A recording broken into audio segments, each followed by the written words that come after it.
Magandang araw sa ating lahat. Tayo ay lubos na nagagalak sapagkat ang pambansang pulisya ay mayroon ng sariling news network sa YouTube, ang Police News Network o PNN. Tayo ay hindi lang gumaganap sa ating mandato at sinumpang tungkulin, kundi tayo rin ay naghatid ng tama, wasto at balanseng balita para sa serbisyong nagkakaisa tungo sa pagkamit at pagpapanatili ng kaayusan at katahimikan sa ating bansa. Panoorin at suportahan ang Police News Network. Ako si Police General Benjamin C. Acorda Jr., ang inyong Chief PNP para sa Police News Network. Alagad ng batas, tagataguyod ng balitang pulis.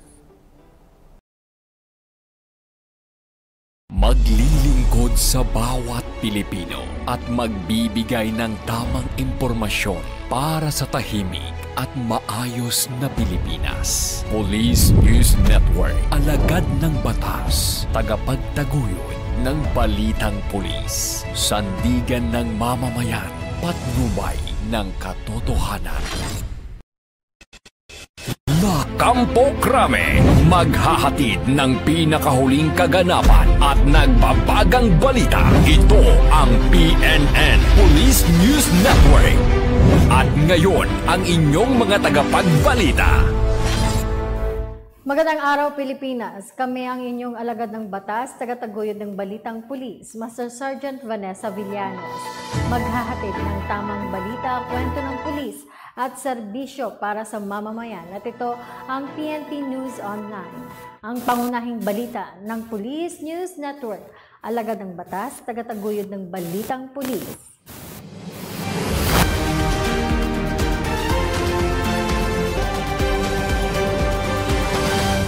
Ngayon ay araw ng Sabado at narito ang mga balitang nakalap ng ating mga PNN correspondents sa loob ng linggong ito.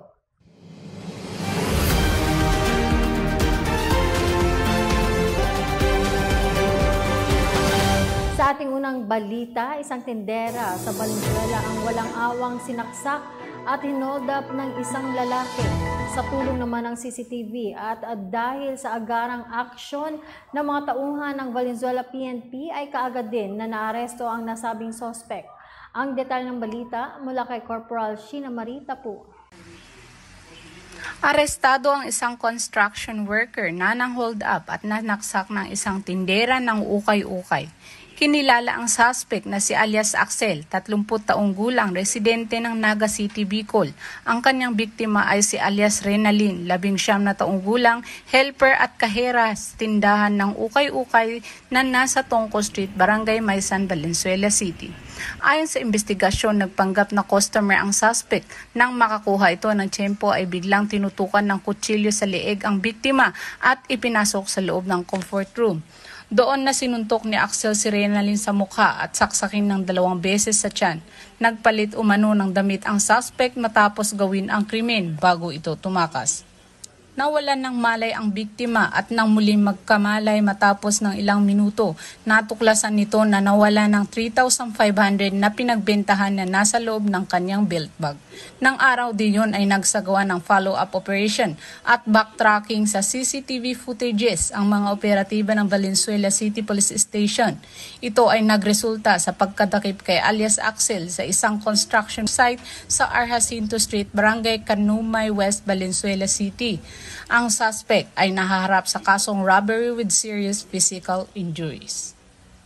Mula dito sa Metro Manila, ako po ang inyong PNN correspondent, Police Corporal Sheena Marita po, alagad ng batas, tagataguyod ng balitang pulis. Maraming salamat, Corporal Tapu. Isang notorious na kawatan naman ang tiklo ng mga tauhan ng Rojas PNP sa Palawan. Nakatutok sa balitang yan si Patrolman George Michael Bardiago. Himas rehas ang isang notorious na magnanakaw sa Rojas, Palawan matapos na maaresto sa Barangay Karamay bandang alas 9 ng umaga noong ika-2 ng Disyembre taong kasalukuyan. Ang sospek ay kinilala na si Dominic Mandawi Presto, 22 anyos, residente ng Barangay 1 sa nasabing lugar. Inihain ng mga tauhan ng ROAS PNP ang warrant of arrest ng suspect na kung saan na-corner ito sa kanyang pinagtutaguang bahay. Sa ngayon ay naharap na sa kasong robbery ang suspect na marami na ring umanong records ng pagnanakaw sa barangay.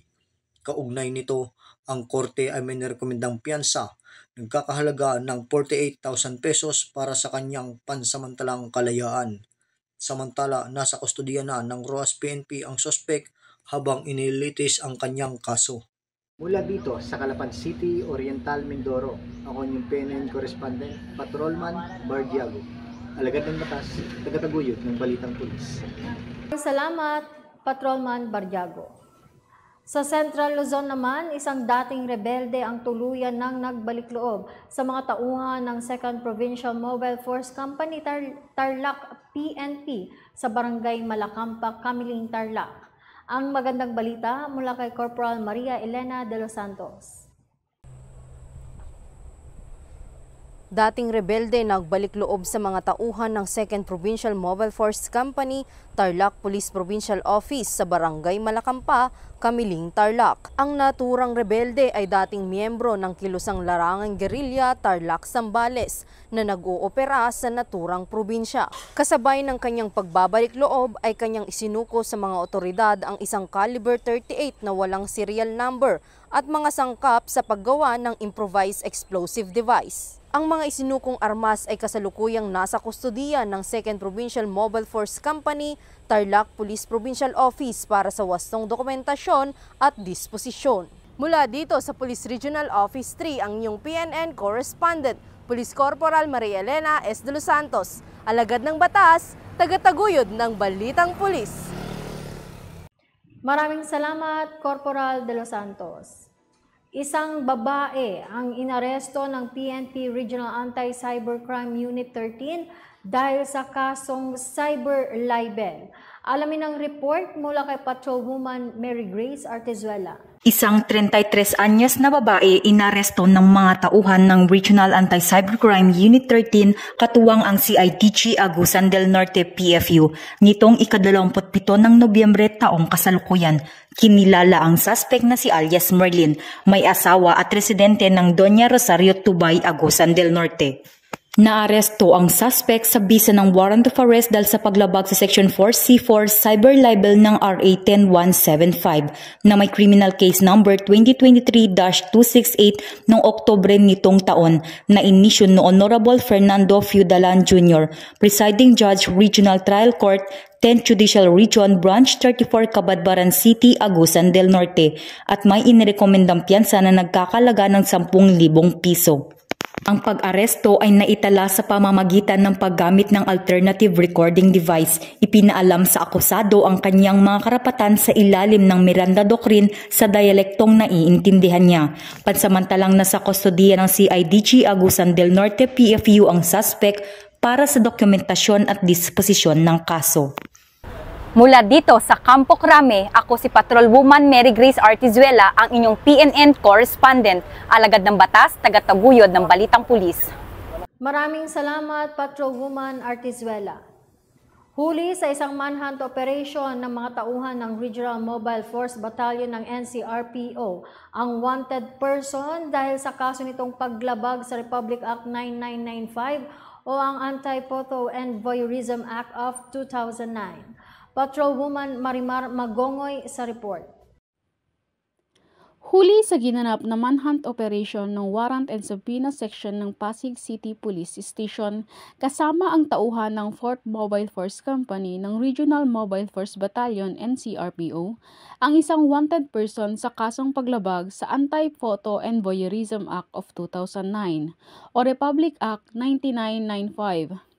Naaresto ang akusado sa bisa ng warrant of arrest mula sa Family Court Branch 9 ng 1st Judicial Region ng Narabacan City, Ilocos Sur, nang may criminal case number 5225-N-2003 na may bail recommended na 40,000 pesos. Kinilala ang naaresto na si alias Jerome, 20 taong gulang, walang trabaho at residente ng Santa Lucia, Pasig City. Pagkaraang maaresto ng akusado, inihayag sa kanya ang kanyang mga karapatan sa lengguwahe na kanyang naunawaan. Ang akusado ay pansamantalang nakapiit sa custodial facility ng Pasig City Police Station para sa paghihintay nito ng kanyang commitment order galing sa korte. Mula dito sa tanggapan ng Regional Mobile Force Battalion NCRPO, ako po ang inyong Police News Network correspondent, Patrolwoman Marimar Magongoy, alagad ng batas, tagataguyod ng balitang pulis. Maraming salamat, Patrolwoman Magongoy. Para sa moral at welfare ng bawat PNP personnel, isang marriage enrichment seminar ang isinagawa ng Northern Police District para sa mga tauhan nito. Yan ang ibabahagi sa atin ni Patrolwoman Razel Ann Esperanza.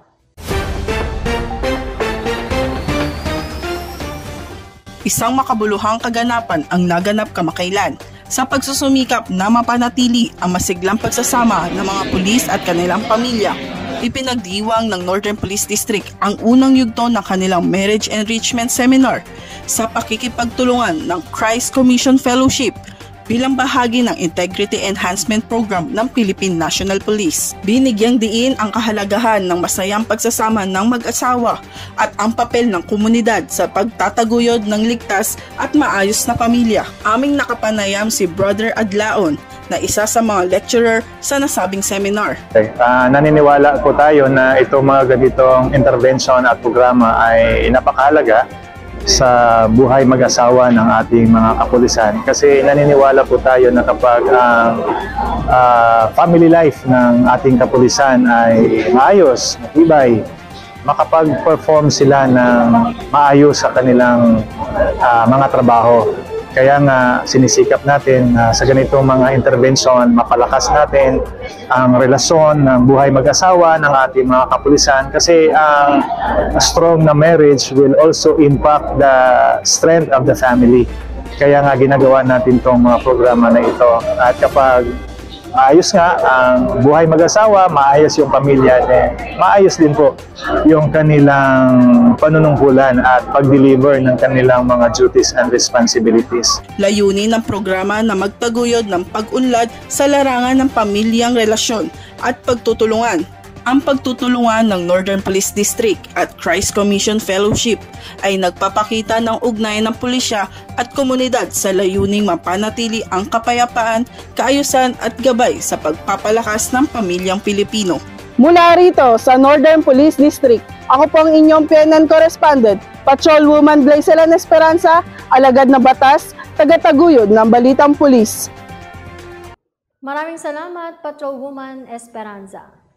Magkatuwang naman ang mga miyembro ng PNP Special Action Force at ng PDEA sa ikinasang Joint Bypass Operation sa Panamao, Sulu. Alamin yan mula kay Patrolman Marcelino Termenes. Ang mga tauhan ng 71 Special Action Company, 7th Special Action Battalion at 81 Special Action Company Rapid Deployment Battalion ng PNP SAF ay nagbigay ng tactical na suporta sa Philippine Drug Enforcement Agency Sulubar at AFP counterparts sa pagsasagawa ng Joint Law Enforcement Operation sa pamamagitan ng bypass laban sa isang personalidad sa Lake Siit, Barangay Poblasyon, Panamao, Sulu na nagresulta sa pagkakaaresto ng suspect. Nasamsam sa operasyon ang isang heat-sealed transparent plastic bag na naglalaman ng puting crystalline substance na pinaniniwalaang methamphetamine hydrochloride o shabu na tumitimbang ng mahigit kumulang 500 na gramo at tinatayang nagkakahalaga ng 3,400,000 pesos, isang unit ng black analog cellular phone, isang 1,000 peso bill, 5 bundle ng photocopied 1,000 peso bills. Nasa pangangalaga na ng PDEA BARM ang kustodiya ng naaresto at kinuha ang mga bagay para sa dokumentasyon at tamang disposisyon. At mula dito sa tahanan ng inyong tagaligtas na inyong maaasahan anumang oras, ako ang inyong PNN correspondent, Patrolman Marcelino Termenes, alagad ng batas, tagataguyod ng balitang pulis. Maraming salamat, Patrolman Termenes. Bagong patrol base ng Regional Mobile Force Battalion 2 matagumpay na pinasinayaan sa Barangay Lepanto, Quezon, Isabela.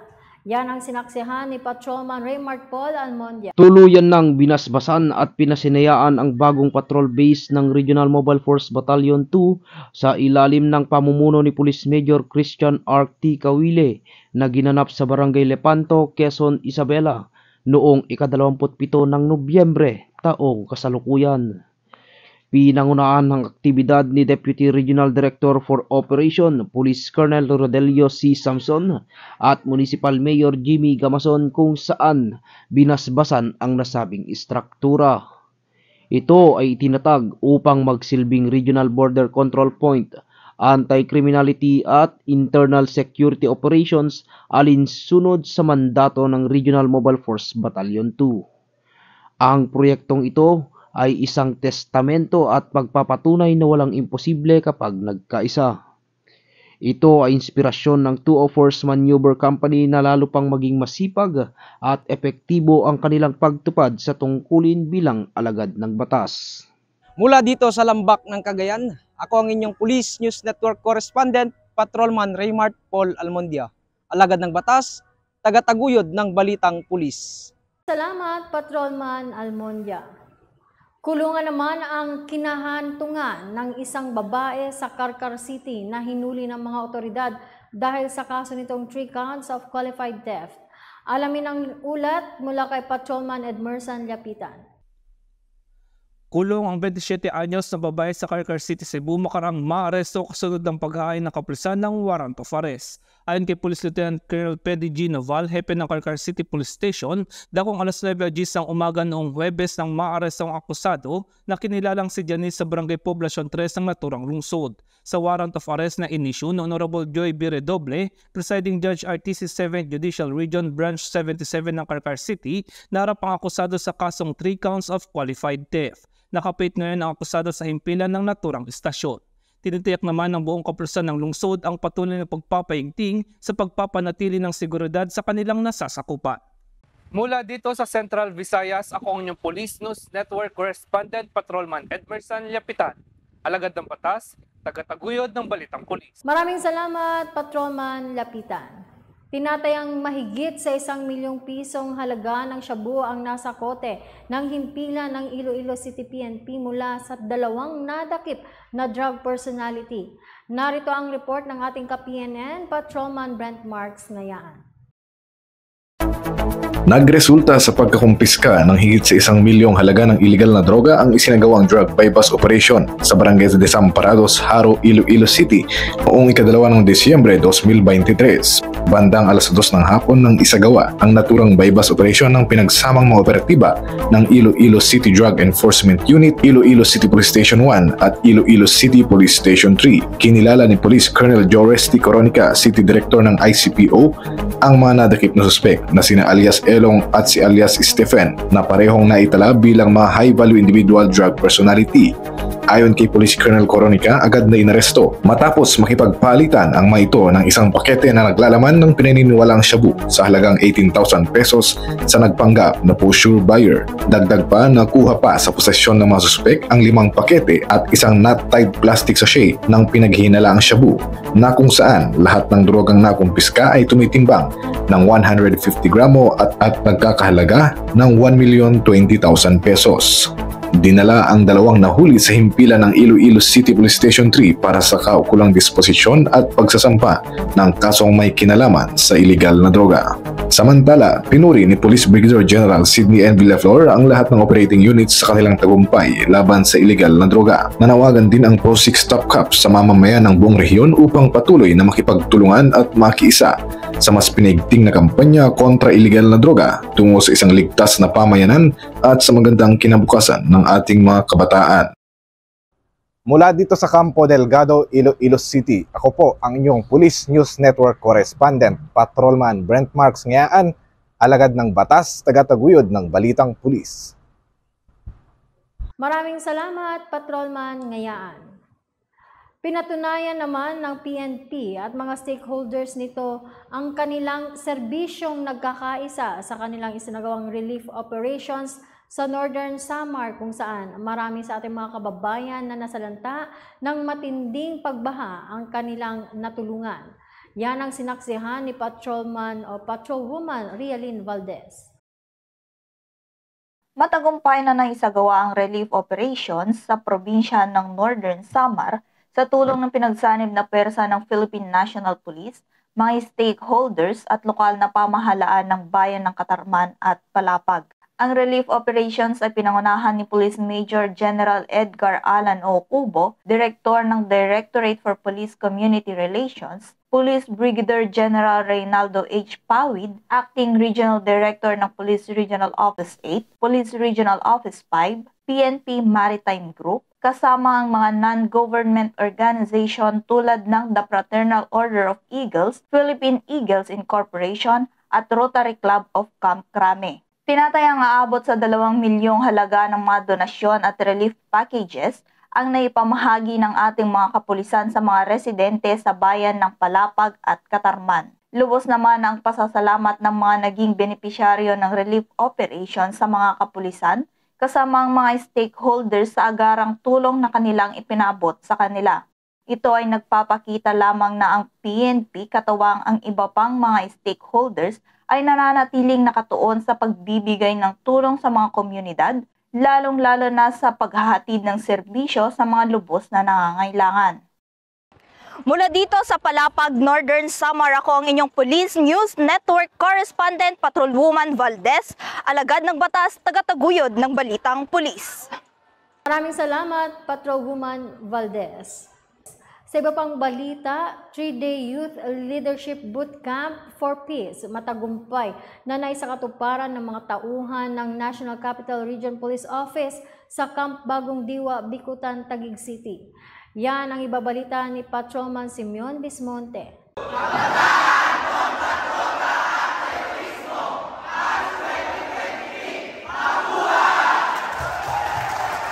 Sa patuloy na pakikipagtulungan ng kapulisan sa mga ahensya na umaalalay at nagbibigay aksyon sa mga pangangailangan ng sambayanan, ang kapulisan ng NCRPO katuwang ang mga ahensya na nagtataguyod ng katahimikan, kaayusan at seguridad ng ating pamayanan. Ang kapulisan ng National Capital Region Police Office ay nagsagawa ng 3-day bootcamp for peace na dinuluhan ng 77 partisipante ng Quezon City Police District at Southern Police District na kabilang sa mga KKDA or Kabataan Kontra Droga at Terorismo at mga SK Kagawad at SK Chairman. Layunin ng programang ito na hikayatin at ipaunawa sa mga kabataan ang kahalagahan nila at pagiging sangkap nila sa ating bayan at ipamulat ang malaking ambag nila sa kasalukuyan. Kaya naman iba't ibang mga seminars at aktibidad ang ibinahagi ng ating mga kapulisan, katuwang ang iba't ibang ahensya upang maibigay ang serbisyong makakapagbigay sa kanila ng kaalaman na magagamit nila sa pang-araw-araw na buhay. Ito ay isa lamang sa mga pagpapaalala na tamang paghubog at pag-unawa sa mga kabataan upang atin silang maunawaan at maituwid ang kanilang buhay sa tamang landas.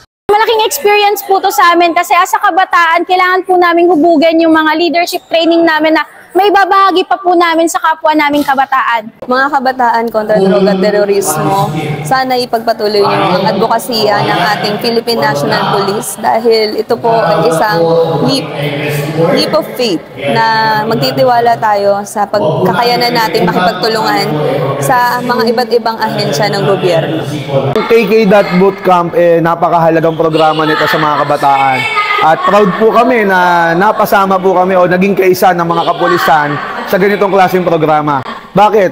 Halos sa buong Pilipinas po, tayo lamang ang mayroong ganitong klaseng programa na kung saan ini-empower po natin ang mga kabataan na siyang tunay na mahalaga, na siyang tunay na kailangan ng ating komunidad.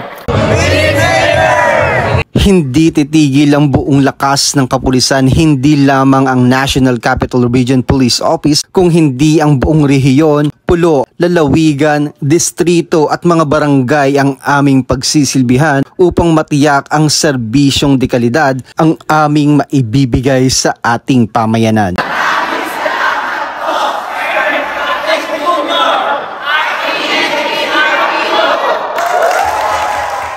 Kabataan, ikaw ay pag-asa ng bayan. Tatak Bayaning Pulis, Tatak NCRPO.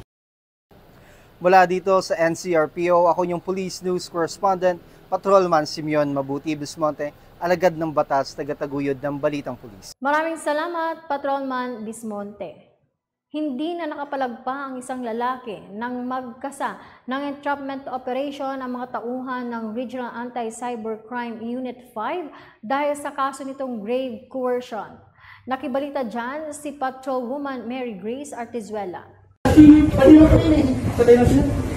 Nitong ika-30 ng Nobyembre taong kasalukuyan, nagsagawa ng joint entrapment operation ang mga tauhan ng Camarines Norte Cyber Response Team at Daet Municipal Police Station sa ilalim ng pangangasiwa ni Police Colonel Dennis Relata na nagresulta sa pagkakaaresto kay alias Mark, 24 anyos at residente ng Daet Camarines Norte.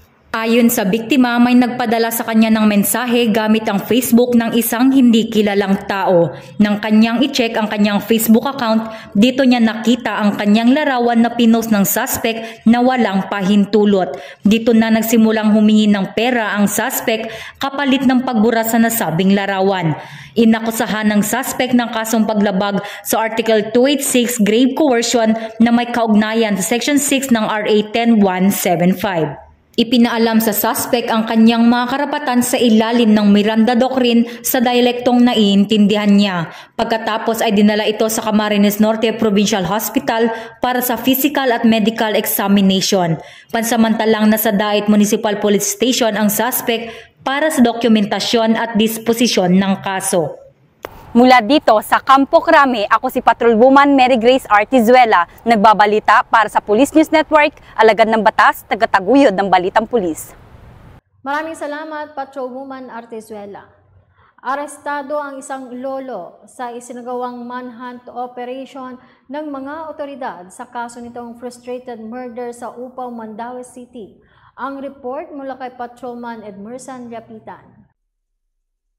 Kasunod ng paghain ng arrest warrant ang kapulisan ng Mandaue City Police Office, arestado ang 68 taong gulang na lalaki sa Barangay Upaw, Mandaue City, Cebu sa kasong frustrated murder. Sa pangunguna ni Police Major Erwin B. Abrasado, Station Commander ng Police Station 5, nadakip ang akusado na kinilalang si Rosendo na residente ng kaparehong barangay alas 2:15 ng hapon noong Biyernes. Inaresto si Rosendo sa bisa ng warrant of arrest ukol sa kaso nito na inisyu ng Honorable Ferdinand Tirafana, Presiding Judge ng RTC Branch 55 ng Mandaue City, na may rekomendadong piyansa na 120,000 peso.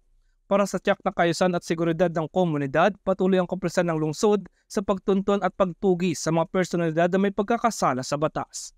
Mula dito sa Central Visayas, ako ang inyong Police News Network Correspondent Patrolman Edmerson Lapitan, alagad ng batas, tagataguyod ng balitang pulis. Maraming salamat, Patrolman Lapitan. Ngiti at saya naman ang isinukli ng mga kapatid nating former rebel matapos makatanggap ng kabuhayang handog para sa mga nagbabalik loob na mula sa Regional Mobile Force Battalion 4A. Alamin ang report ni Patrolman Joshua Cruz. Namigay ang Regional Mobile Force Battalion RMFB-4A ng kabuhayang handog para sa nagbalik loob na Communist Terrorist Group sa Port Oport AMC HQ, Sitio Cabading, Barangay San Jose, Antipolo, Rizal.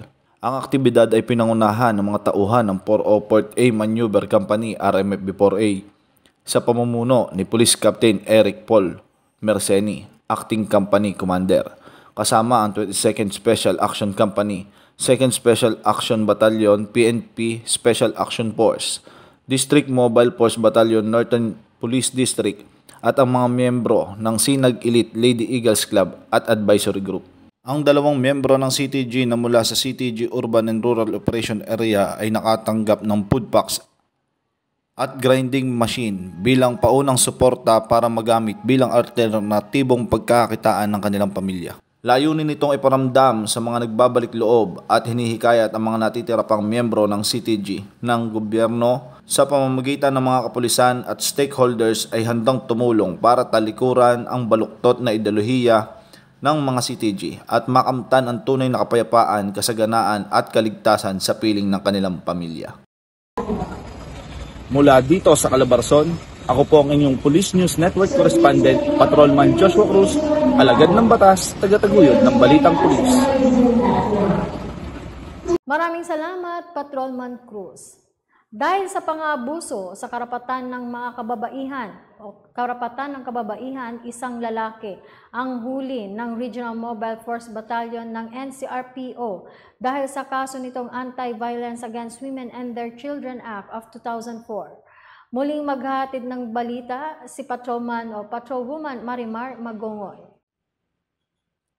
Paglabag sa kasong Anti-Violence Against Women and Their Children Act of 2004 ng Republic Act 9262 of Section 5 mula sa Regional Trial Court ng Mandaluyong City at may criminal case number R-MND-23-01883-CR.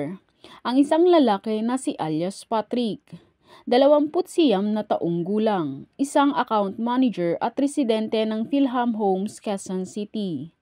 Inaresto ang akusado sa bisa ng warrant of arrest sa pagtutulungan ng Warrant and Subpoena Section ng Mandaluyong City Police Station, kasama ang tauhan ng 2nd Mobile Force Company ng Regional Mobile Force Battalion ng NCRPO. Sa pag-aresto sa akusado, inihayag sa kanya ang kanyang mga karapatan sa lengguwahe na kanyang nauunawaan. Kalaunan ay dinala ito sa custodial facility ng nasabing police station. Mula po dito sa tanggapan ng Regional Mobile Force Battalion NCRPO, ako po ang yung Police News Network Correspondent, Patrolwoman Marimar Magongoy, alagad ng batas, tagataguyod ng balitang pulis. Maraming salamat, Patrolwoman Magongoy. Adopt a Community Program ng ABSE Group Aviation Security Unit 3 muling umarangkada upang patuloy na palawigin ang magandang ugnayan sa komunidad sa paligid ng Clark International Airport na makakatulong sa pagpapanatili ng kaayusan at kapayapaan sa kanilang nasasakupan. Ang balita mula kay Patrolman Christian Austria. Ang walang humpay na pakikipag-ugnayan sa komunidad sa pamamagitan ng PNP Community Outreach Program ay paraan ng kapulisan upang maging mas mapalapit sa puso ng sambayanan at maging katuwang sa mga programa na naglalayong mapigilan ang paglaganap ng krimen sa bansa. Kaugnay nito ay muli na namang isinagawa ng kapulisan ng Aviation Security Unit 3 sa ilalim ng pamumuno ni Police Colonel Florencio J. Soriano Jr. ang kanilang Adopt a Community Program sa Macapagal Village, Mabalacat City, Pampanga noong Sabado, 2 Nobyembre, katuwang ang mga miyembro ng Christ Infinite Ministry na pinangunahan ni Pastor Willie Hipolito. Nakiisa rin dito ang ilang airport police station ng ABSEU 3 tulad ng Clark International Airport Police Station at General Aviation Police Station, gayon din ang ABSE Group Mobile Patrol Security Unit 3 at ABSE Group Special Operations Unit 3. Sa unang bahagi ng programa ay nagbahagi ng salita ng Diyos si Pastor Hipolito sa mga residente ng nasabing village na naglalayong palalimin ang kanilang pananampalataya na magdudulot ng lakas at inspirasyon sa kanilang mga puso. Ito ay sinundan ng pamamahagi ng tinapay sa humigit kumulang 80 residente ng nasabing lugar. Ang Adopt a Community Program na ito ay patuloy sa pag-arangkada na may layuning mapalawig ang magandang ugnayan ng kapulisan ng ABSEU 3 sa mga residenteng naninirahan sa paligid ng Clark International Airport. Sa pamamagitan din ng ganitong mga inisyatiba, ang mga residente ay nagiging mas katuwang sa layunin ng ABSEU 3 na mapanatili ang kapayapaan at kaayusan sa paligid ng Clark International Airport. Mula sa tahanan ng tagapangalaga ng kapayapaan ng bawat paliparan, ako ang inyong PNN correspondent, Patrolman Christian Austria, alagad ng batas, tagataguyod ng balitang pulis. Maraming salamat, Patrolman Austria. Matagumpay naman ang naging pag-turnover ng First Negros Occidental Provincial Mobile Force Company, ang bagong comfort room at repainting ng simbahan sa Negros Occidental. Yan ang ibabalita ni Patrolman Julius Sam Acad.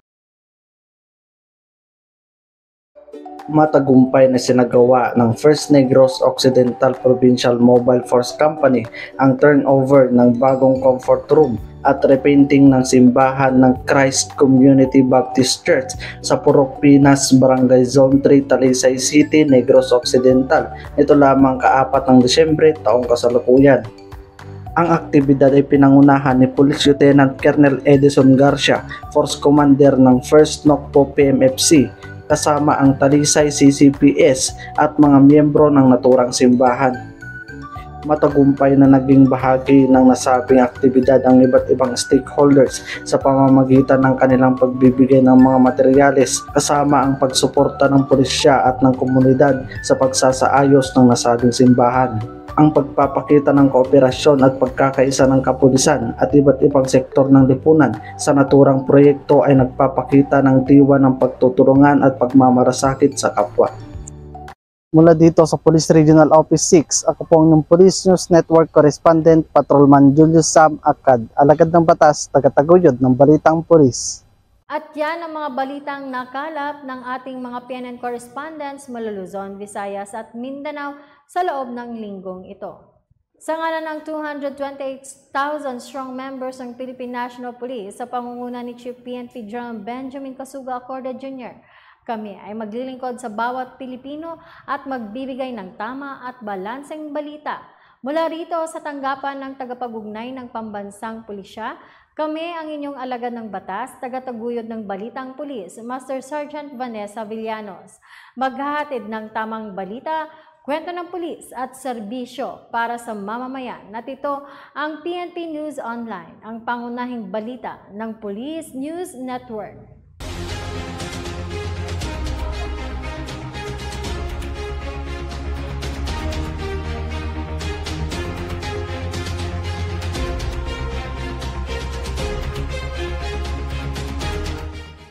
Police News Network, alagad ng batas, tagapagtaguyod ng balitang pulis.